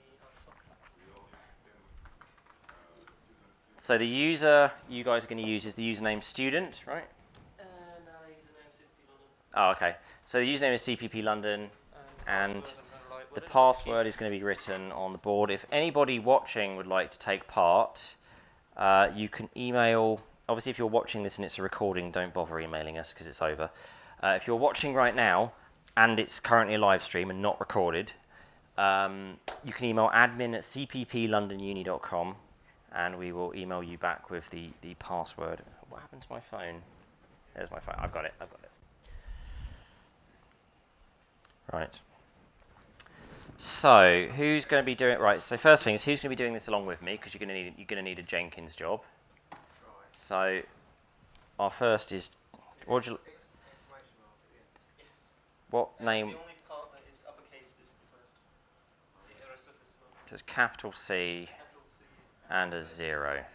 And the thing with the thing. That's a 0, right? Yeah. Yeah. Okay, so what would you like your job to be Please called? create new jobs to get started. Cool. So what would you like your job to be called? Bowling test. You can create jobs or something. Oh, you let everyone create it? Okay, you can create yourself a job. So if you're following with me, so I'll call mine Oliver. No, that's wrong. Bowling game test. Bowling game. That's not how you spell bowling. Bowling, right.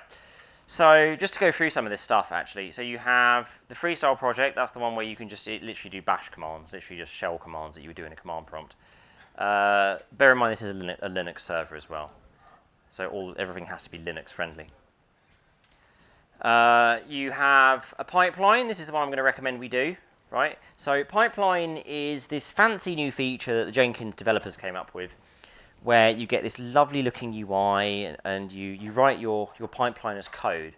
And you can in fact not only write your pipeline as code, but you can put it into your repo. So normally you write the code as what's called Jenkins file. So literally in the root of your Git repo, you have a file called Jenkins file with a capital J, and all of your build process you document in that Git repo. For simplicity, I'm not going to do that, although I will probably, if we have time, show you how to do it later and physically move the code into your repo. It's great because then literally your pipeline is versioned along with your code, right? It's living in Git. So once that's done, I'm just going to close the door. We are now at the page where we have our build configuration. And as you can see, it's got a crap load of features. So obviously this is a Git project, right? So sorry, a GitHub project, okay? So typically if you're working in a company, you're not going to use GitHub project. And in fact, just to show you, because most Jenkins servers have it, but somehow we don't. This is administration now, so don't worry too much about this if we go to available. I don't know the name of it, to be honest. I'm just going to scroll down to where it says Git. The plugin that will clone from Git repos and all that stuff. Probably has Git in the name, doesn't it? I'm just overthinking this. I didn't see it though. So you just went through save. Are we on the third? No, ignore. No. Don't save. I've switched context. That's a separate tab. Just stay where you are. Stay where you are for now.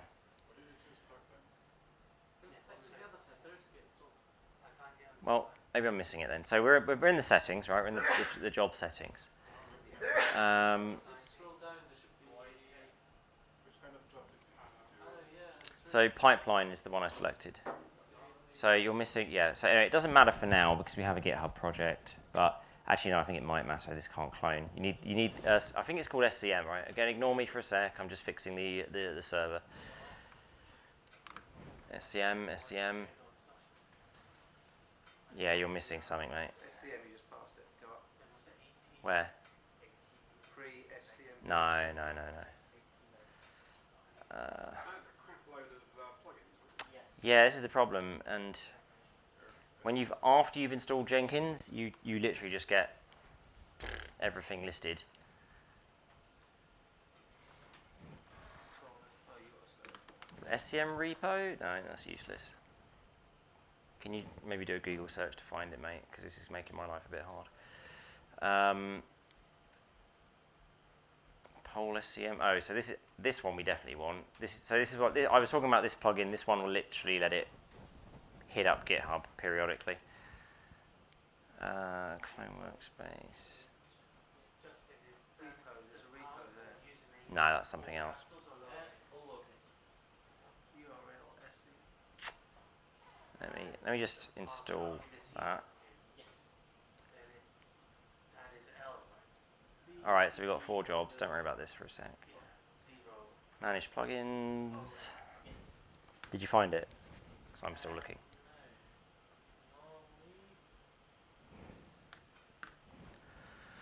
We'll get there. All right, you know what? Let's just try the GitHub plugin. I don't know if it will clone it for us, but obviously we need to go to GitHub. So github.com/cpp.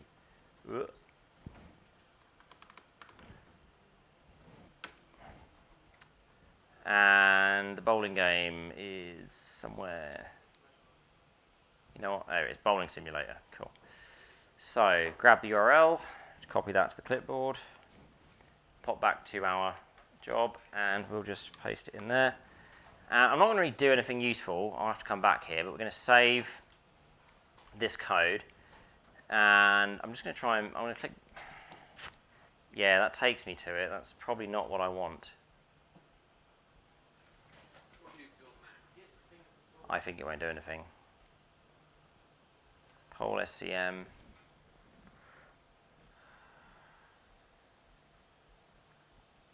Not in the pipeline. Was it oops, tic-tac-toe? You know, let's just give it a shot. Let's give it a shot, because if it does clone it, we'll know.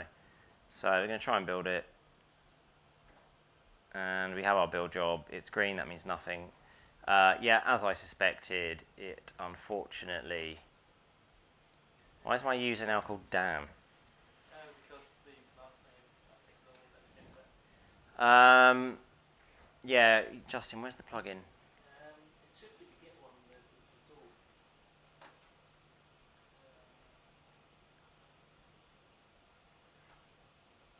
This is not very useful if it can't clone. You do have Git installed on the server, right? I do have Git installed. You sure? Alright. Bowling simulator, is that it? It is, it is. Yeah, install Git on the server, that might be your problem.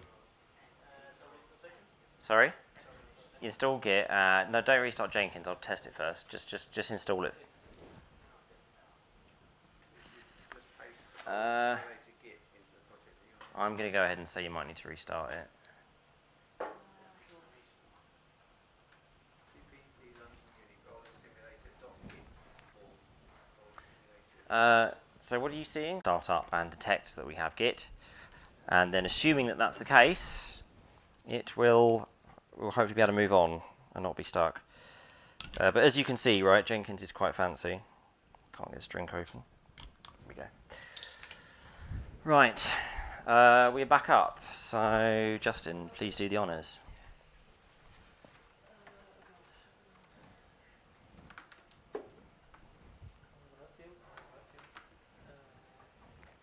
Yeah, also bear in mind this server is going to be going away after the lesson, so nothing here is permanent. There's no security on it because it's literally a throwaway server.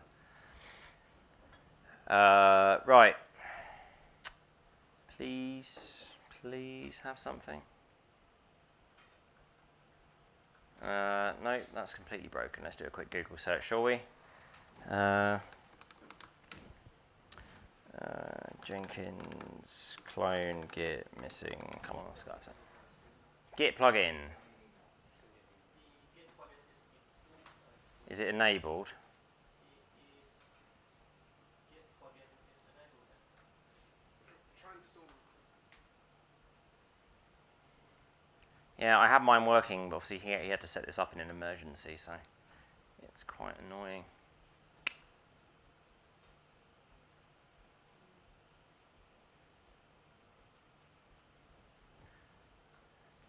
Let's try a different job type, just in case it's that. We're going to go to new item and quick test. The multi-branch pipeline, which is pipeline, because in the pipeline you need to do the cloning yourself. The multi-branch pipeline. Here we go. No, it is working. Look, this has source code. Okay. The problem was you had to use pipelines of multi-branch pipeline. In pipeline you would need to tell it where to get it yourself via the Git's. Via the pipeline instructions, of course, via the pipeline, yes. Actually, no, that's not true. In pipeline, you should be able to tell it to clone still. The pipeline should still be able to... Pipeline should work though. Probably will. Yeah, I think you're right. Let's see what is here. Oh, no, here we go, Justin. It's you have to you either do Python script from SCM or you don't. All right, so in fact, I've changed my mind. We're going to build a pipeline actually in the repo. Cool. So we're going to check out a branch for this. If you want to do this yourself, you need to fork the bowling simulator. Do not try and do it from my repo. You can't push to my repo. So we're going to check out to a branch. We'll call it Jenkins Pipeline. Oh, if I can learn to not mistype, that'd be great. Jenkins pipeline, cool. So you branch on the building simulator, is it? Pardon? You branch. Yes, I branched off of master, yes, correct. Right, I like to use Vim, so I'm going to use Vim. You can use whatever you like. So you need a file called Jenkins file with a capital J, and I'll try and make this larger now because you want to read it, won't you? Is that big enough at the back? Sard, can you see that? Is that readable? Yes. Cool, right. So now we get to write some Groovy. It's not as difficult as you. Oh, sorry. It's not as difficult as you may think. If I can just get my mouse back for a second here. 1 minute. Git checkout GCO. Yeah, no, you need. No, I have shortcuts. You probably don't have GCO on your machine. If you do, then congratulations, you have excellent taste in using ZSH. Right. Git checkout HB, and then the branch name. Yeah. But you would need to have that not just on the third one, you would need to have that from before. So first you need to forfeit and then throwing it for, otherwise it would be explicit. So I haven't got it. So I don't. So, oh, Back here. This is the one before. sorry, I'm losing my mouse now. Oh, there, right. Cool. Right. Okay. So the first thing is you need a pipeline statement. Okay, right. So we've opened that up, and I'll just close it for good measure. And obviously you need to tell Jenkins where it's going to run, right? So the simplest one is any. I'm telling Jenkins that it can run on any machine I have. There's only one machine currently, so it doesn't matter. And then, sorry, I'm just scrolling through my notes. We need to then set up the stages, right? Fatal destination. Bowling simulator. What is this? Well, So we now need to. Bit quieter, please. We now need to define the stages of our pipeline. Okay, so again, this is, as you can see, it's all curly brace delimited, right? So we'll create the stages, and then we're going to define a stage. So we want stage, well, we'll call it build, yeah? Again, Jenkins doesn't care what you call the stage. Oh, that's wrong. What you call the stage, it's up to you. So we now have a pipeline. We're saying it can run on any server. Obviously, we only have one server, so it's irrelevant. We then define our series of stages. We've currently got one. We're just going to try and build it for now. But we now have the build phase. Is this clear enough so far? Does this syntax make sense? Is this how? I'm not sure. It's all just nested, right? The pipeline encapsulates everything. We're going to run it on any Jenkins server. We have one stage inside the stages declaration, which is build. Huh? I've called it build. Yeah, you can call it. Jenkins doesn't care what you call it. So then we need a series of steps for this stage, right? So we're going to encapsulate those. And you know what? Just to make life easier, I'm going to quickly go into a tmux because it will be a lot nicer.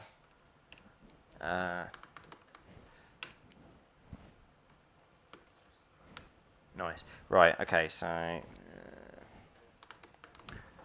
got a Jenkins file, and just down here, we're going to have a go at building it ourselves from scratch, right? So if we go to make a build directory, build, cd build, and we know it's a CMake project, right? So what do you guys think the first command I need to actually run is, right? What do you think, what would it be? Go on. CMake dot. Yeah. Basically. That's obviously a debug build, but that's good enough for now. But as you can see, that works, right? So now I have that first command that worked. Let's put it in Jenkins. So just FYI, Jenkins has this wonderful reference for you. So if we go, I'm going to, actually, I'll open a new tab. Let's leave that where it is for now. So if you go to, oh, come on, right. If you go to the root, you have this pipeline syntax helper, right? You can click on this, and it has a list of all the stuff it can do for you. Well, I want to run a command, don't I? So I happen to know which one it is. It's this one. This one runs a command, yeah? And you can even tell it what you want. So I want cmake ... yeah? Generate. And it will literally give you what you want. The label part is excessive. We don't need any of this. It's actually this is over the top. you can do sh and some string, and it will do it. So that's more than I need. So I'm just going to do it myself. So we will go. Sorry, Ernest, how do you get to that tab What tab? to write the Jenkins stuff? Because I don't have the. What do you mean tab? Do you mean this window The on Jenkins? It's just there's if you go to your job, it's the last option in the menu. Pipeline syntax. And then there's a snippet generator. Anyway, so sh runs shell commands, right? That's the key information you need. So sh and then a string, cmake, ... Right? Makes sense? Yeah. Just to highlight this, just make this a bit more readable. Give me a second here, folks. I'm going to quickly Google how to do syntax highlighting. Vim Groovy syntax coloring.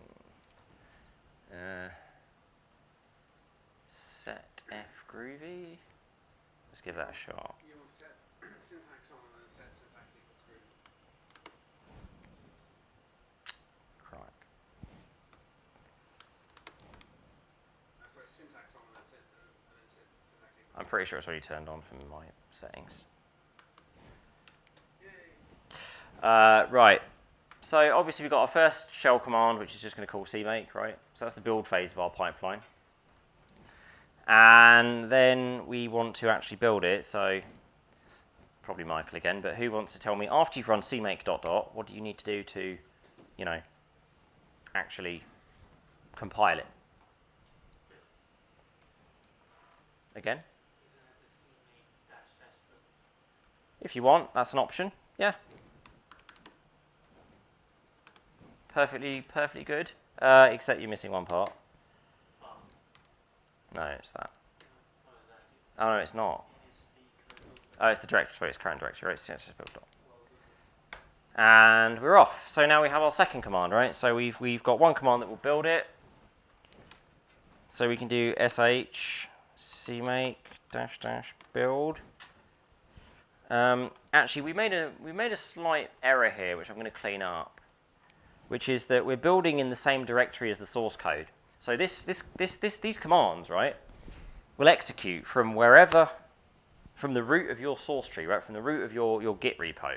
Obviously, it's a copy of it. It's not going to affect your stuff. It's just on Jenkins. But it's still running from the root of there, and I don't really want that, right? I want to do it inside a build directory. So I happen to know this off the top of my head, but if you didn't, you could again go here and search for what you're looking for. So we're looking for dir to change current directory. Cool. Okay. Lovely. So, no, that's ugly. So we can go to build, and you enter the scope of the build directory. Everything I do inside the scope of this directory chunk is now going to be in there instead, right? Does that make sense to everyone now? You can see I've entered a directory called build. It will automatically create a subdirectory called build. I've called it what you want. And then run those two commands, yeah? So now that we have this, oh, you've got to be kidding me. Oh, someone's at the, yeah. So that is a really basic pipeline. So let's actually push it and see what happens. So we're going to obviously commit the file. So we'll git add Jenkins file. I have shortcuts, yes. And add Jenkins file. Okay, and actually, let me just check the remotes. I'm pretty sure it's that. Yeah, it is. And cool, right, we have it there.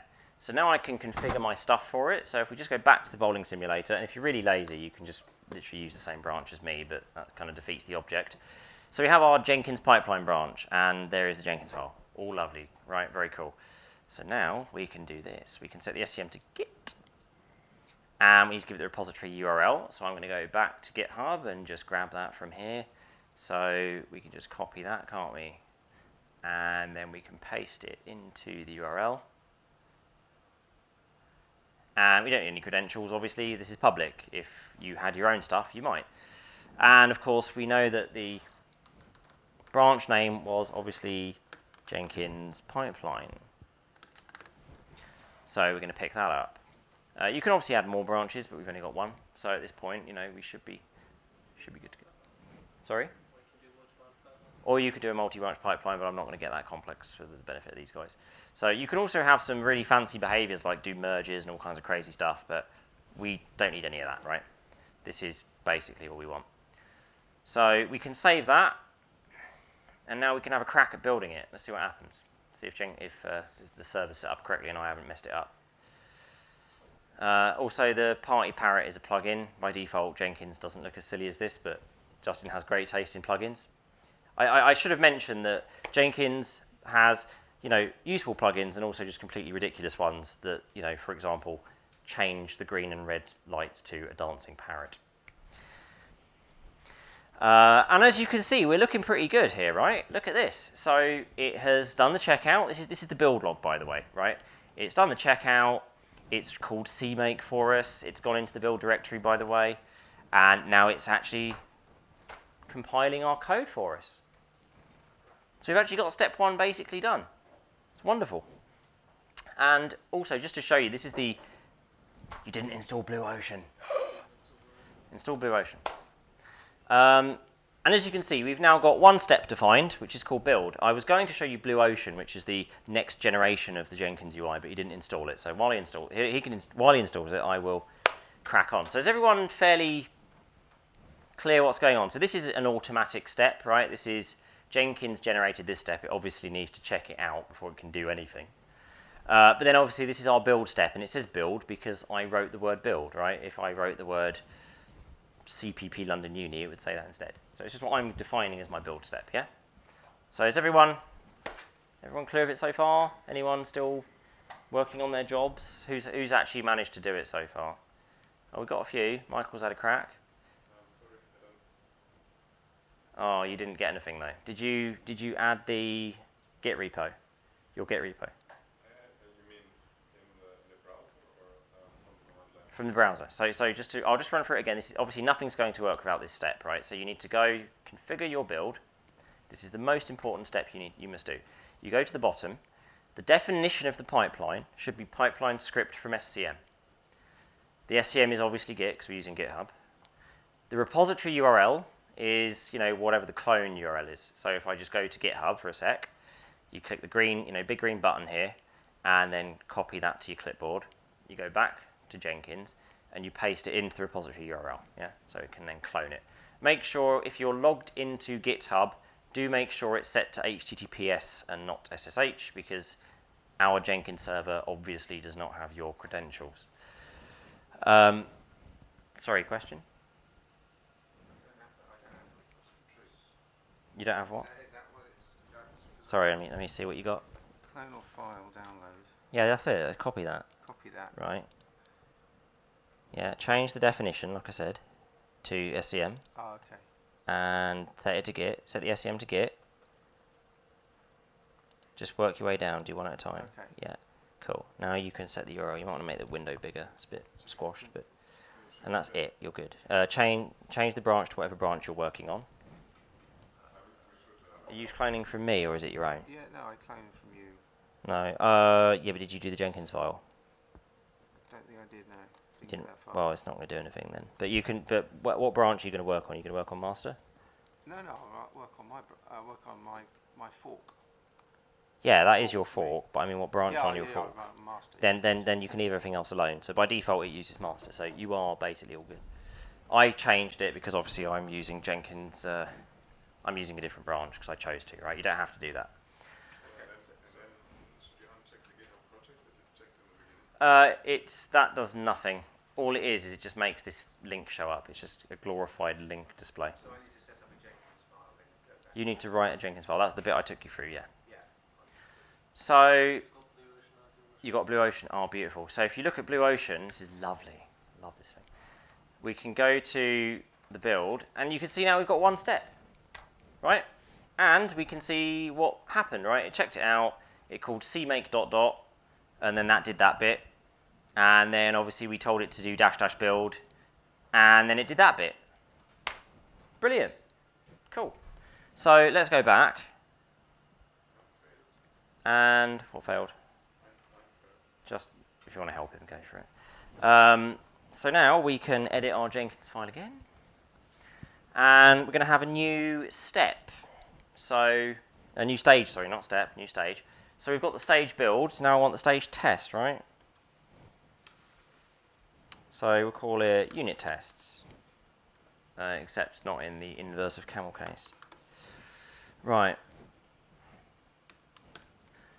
And again, we'll close that off. And again, it's the same logic, steps, right? And obviously, we know that the build happens in, the root, I think. So if we drop down to here in the build directory, we can see we have bowling simulator, and at the end of the line, you have test bowling simulator, right? Cool. So what we want to do then is just execute test bowling simulator, right? Makes sense? So as it happens in Jenkins, if you get a non-zero return code from one of these SH, it runs a shell command, right? If you get a non-zero return code, Jenkins treats that as a failure automatically. You can override it, but by default, it is treated as a failure. So that means that, obviously, since I happen to be using catch, if any unit test fails, catch will already make sure that you don't return 0. So we can at least get a basic failure. We won't have any reports, but we can have a basic failure. So we want to go into, so we don't even need to change directory, do we, because it's independent. So we can do build/test bowling simulator. Oh. And that is it. That's our unit test step done in terms of running it. We will want to get a bit fancier shortly. So if I do it here, right, you can see that what I will want to do ultimately is collect the, where is it? List tags, no, where are you? List reporters, input file. All right, I'll look it up in a second. But basically, there's an argument we can pass to this that will spit out an XML file, and then we can get Jenkins to use it and give us fancy reports. But for now, sorry? Get XUnit, find XUnit and get it. So for now, we're just going to test that out. So as you can see, there's my added the stage. And we'll just say added unit test execution. Right. I'm going to amend that actually. Why am I uppercase? I'm not uppercase. So to make this look a bit fancier mainly for your benefit, you could add a series of options that you can configure Jenkins with. And we're going to add one that just colors the terminal output, makes it look nicer. So if I go, where is it? Anti-color, that's it. Xterm. So this is just a plugin that lets you color so as you can see, this is all in grayscale right now, right? After I do this change to the options, it will come out in nice colors, lovely colors. So, and doesn't work on Windows yet. Sorry about that. Where did you save that file? Is it in Jenkins file. It's in the root of the repository. It must be in the root of the repository. Right. So I've just chucked all that in there. And we've pushed it up to GitHub. Now, come on, cool. So we can run another build. So if we go out of here, you can use, so Blue Ocean is just another user interface, right? But I can just run it from here. And somebody's running my job. Who's running my job? It's okay. But I've broken something and we failed horribly. So let's see what's happened. Let's see, chain pipeline. No, you know what? There's one failure of Blue Ocean, which is that unfortunately, if you have a syntax error, could you install anti-color for me? So even this is a plugin. Even this is a plugin. Try install without restart. Hopefully it'll just work. So once he's installed it, hopefully we'll be good to go. Shouldn't take a sec, it's not big. Just Trying that. What's the repository browser? sorry. What's the repository? That's literally puts a browser in Jenkins for browsing the repo. You don't need to worry about that. We've still failed. You might need to restart Jenkins. You need to restart Jenkins. All right, bear with us.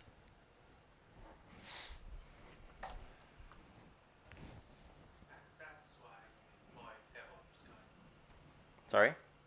That's why you employ DevOps guys. Well, no, it's more because I had a server already set up with all these plugins, and then obviously I got Microsoft cut it off because it turns out it's more. Well, as I said before, it turns out it's more expensive than I thought. So he's now spun one up, but it means that he's had to do it literally while I was talking. So apologies for that.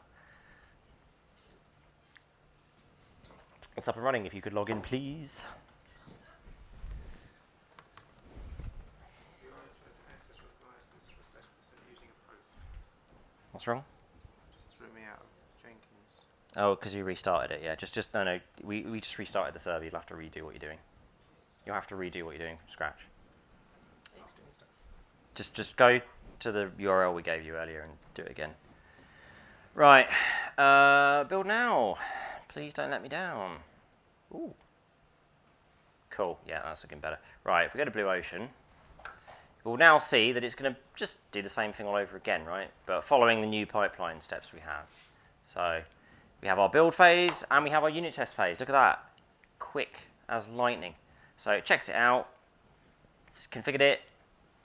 It's already built because the workspace is already there. I haven't cleared it. And it runs the unit tests. And it's supposed to be in glorious. Was it in glorious color? Oh, it's not. I don't think there's enough for color. Let me just check. You know what? Let's just check something over here. If I go to this. Is this in color? Oh, you have to force it, don't you? There's that. When I fixed this on our build, I had to set some option to force it in CMake.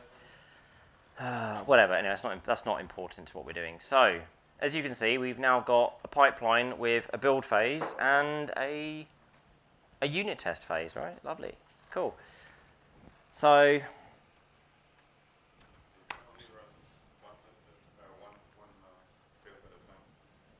one what? You can only have one build at a time. This is an interesting piece, actually, to Jenkins. So, if it is a pipeline, you can have as many running simultaneously as you like. As long as it is either a pipeline job, which is that one, or multi-branch pipeline. So just to show you what I mean, in case you're not clear, right? If I go to the root of Jenkins, where do you make a new job? Manage Jenkins. New job is new item. Yeah, new item. Thanks.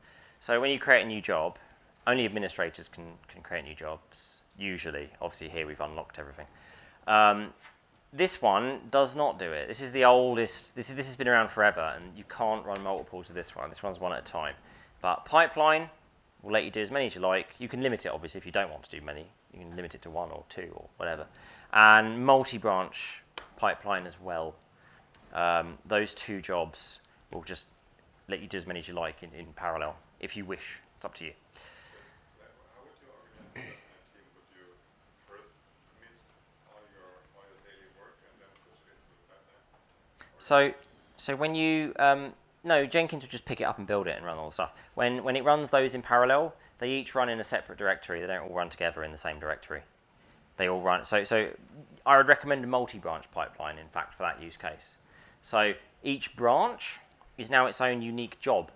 So if you think that, I have a pipeline, right? Okay, so it consists of one workspace, or potentially one workspace, but some workspaces, and it just builds stuff, right? Multi-branch pipeline, Jenkins will now detect all of your Git branches. And it will create automatically create and destroy jobs with the same name as the Git branch, providing that branch has a Jenkins file. And they're all independent of each other. So the master job, right, is literally independent from every other branch that exists. They all live in their own space. But they are all jobs. And when you delete the branch, Jenkins also deletes that job. So the multi-branch pipeline is a very cool way of doing this. It's actually what I use. This is simpler. Obviously, It still handles branches. It can cope with branches just fine. It's not as nice as, not as convenient as multi-branch pipeline is. But if you're just working on something on your own, this will do the job for you. This will do the job. So you can see we've got build and unit tests. Oh, it's already 9, isn't it? Well, I would go further, but I hope that's kind of given you a taste of Jenkins pipeline. And don't forget, you can extend this thing infinitely. This also supports parallelization. So if I had a parallel series of stages, a parallel stage, you'd see them all go vertically. So if I had like 5 different build types, right? I could have like build, debug, release. I could make them all run in parallel. I don't have to, but I can. The syntax of the Jenkins file, is that its own syntax or is that Groovy? It's literally Groovy. It's slightly, it's sandbox Groovy. They put some restrictions on it, although if you administrate your own Jenkins server, you can just approve anything you like. By default, it will block certain function calls, but you can, if you're an admin, you can just allow them. But yes, it is literally Groovy. So anyway, with that, I hope that's been informative for you. And yeah, thanks very much, really, if it actually comes up. Oh, wait, hold on. Come on, I've got to be able to load a slide. Hey, there we go. Cheers.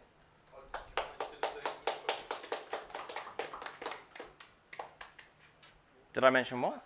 Thank you, by the way. Because of my absence. Yes, we did do the intro. You could have just watched the beginning of... Oh, no, you can't because it's live. Haha. Anyway, thank you everyone online, and we will see you next time once I find my mouse.